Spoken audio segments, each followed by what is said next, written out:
বিৰোধী উপদলপতি গৌৰৱ গগৈ বিজেপিৰ এগৰাকী নতুন সাংসদ তেওঁ এটা অসাংসদীয় শব্দ ব্যৱহাৰ কৰিলে তাকে লৈ আজি কংগ্ৰেছে প্ৰতিবাদো কৰিছে যোৰহাটত কি ক'ব প্ৰকৃতত সাংসদৰ ভিতৰত যি হৈছিল এই বিষয়টো পৰিচালনা কৰাৰ মুৰব্বীজন অৰ্থাৎ লোকসভাৰ অধ্যক্ষ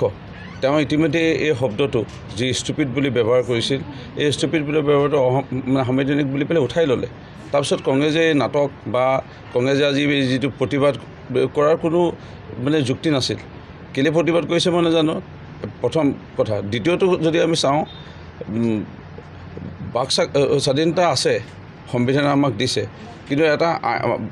সাংসদ পৰিচালনাৰ বা বিধানসভা পৰিচালনাৰ এটা নিয়মাৱলী আছে এই নিয়মাৱলী প্ৰত্যেক সন্মানীয় সদস্য সাংসদে হওক বিধায়কে হওক তেওঁলোকৰ এটা নিজৰ অধিকাৰ আছে এই অধিকাৰৰ ভিত্তিত তেওঁ যেতিয়া সাংসদগৰাকীয়ে কৈ আছিলে তেতিয়া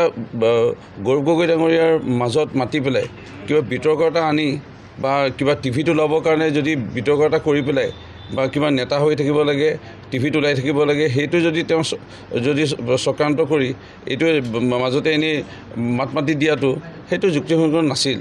আৰু এইটো চাগে বোধহয় নাটক কৰিবৰ কাৰণেহে গৌৰৱ গগৈ এই মাজতে মাত মাতি পেলাই তেওঁ গম পায় যে কিবা এটা ক'ব আৰু কৈ পেলাই মই হাইলাইট হ'ব পাৰিম তেওঁ হাইলাইট হ'ব পাৰিব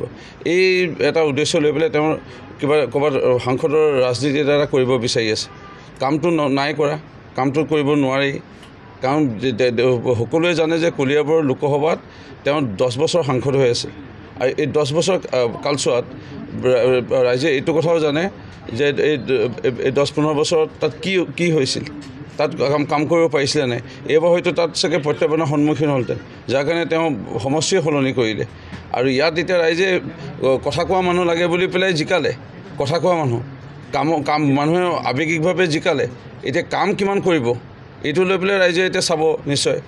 আৰু কাম কৰাৰ যি চৰকাৰ থকা সাংসদক নিজিকাই এই ৰাইজে নিশ্চয় এটা বিবেচনা কৰিছে সেইকাৰণে চাগে ভোট দিলে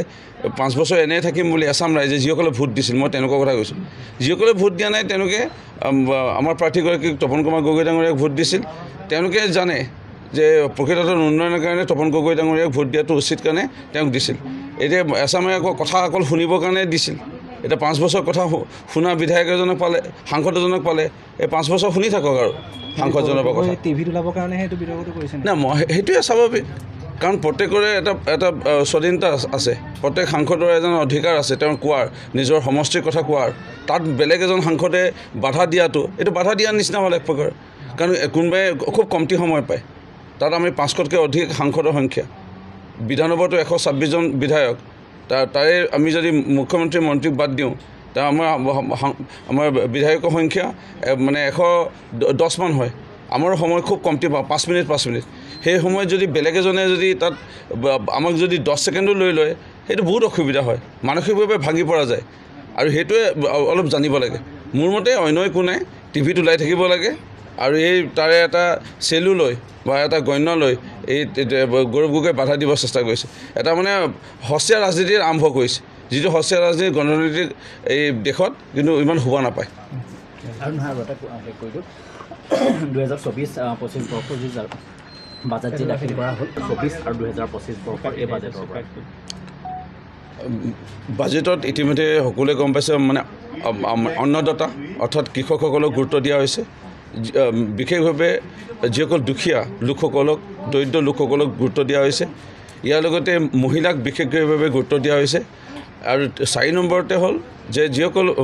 মধ্যবিত্ত পৰিয়ালৰ লোক মিডল ক্লাছ পৰিয়ালৰ লোক সেইসকলক গুৰুত্ব দিয়া হৈছে আৰু যুৱকসকলৰ ক্ষেত্ৰত ইমানে ধুনীয়া পদক্ষেপ আগত এনে পদক্ষেপ আমি কোনো আগৰ চৰকাৰৰ বা অন্য কংগ্ৰেছ দলৰ চৰকাৰৰ দিনতে এইবোৰতো ল'ব নোৱাৰাৰ কাৰণে কংগ্ৰেছ দলটো আজি নোহোৱা হৈ পৰিছে বুলি ক'লেও এক প্ৰকাৰ ভুল নহ'ব আজি আমাৰ চৰকাৰে মাননীয় দেশৰ প্ৰধানমন্ত্ৰী নৰেন্দ্ৰ মোদী ডাঙৰীয়া নেতাধীন আমাৰ যি চৰকাৰ চলি আছে আজি আমাৰ বিত্তমন্ত্ৰী খুব সুন্দৰ ৰূপে উপস্থাপন কৰিলে ইয়াত আমাৰ নিয়োগৰ সুযোগ আছে ইয়াত বিভিন্ন ব্যৱসায় বাণিজ্য কৰিবৰ কাৰণেও তেওঁলোকৰ সুযোগ আছে বহুৱে যদি বোলে মোৰ টকা পইচা নাই মোৰ বোলে মাটি নাই কিন্তু মই বোলে কিবা এটা হাতৰ কাম জানো তেওঁ কাৰিকৰী দিশত স্কিলৰ ক্ষেত্ৰত খুব গুৰুত্ব আৰোপ কৰিছে তেওঁ যেন হাতৰ কাম কৰি পেলাই তেওঁ যেন উপাৰ্জনমুখী হ'ব পাৰে এনেধৰণৰ বহুত ব্যৱস্থা খেলৰ ক্ষেত্ৰতো বহুত সুন্দৰ মানে উদ্যোগ লৈছে বা ব্যৱস্থা কৰা দেখা গৈছে যুৱচামৰ এটা নতুনত্ব আনিব এই বাজেটখনে মোৰ দিয়া পিছত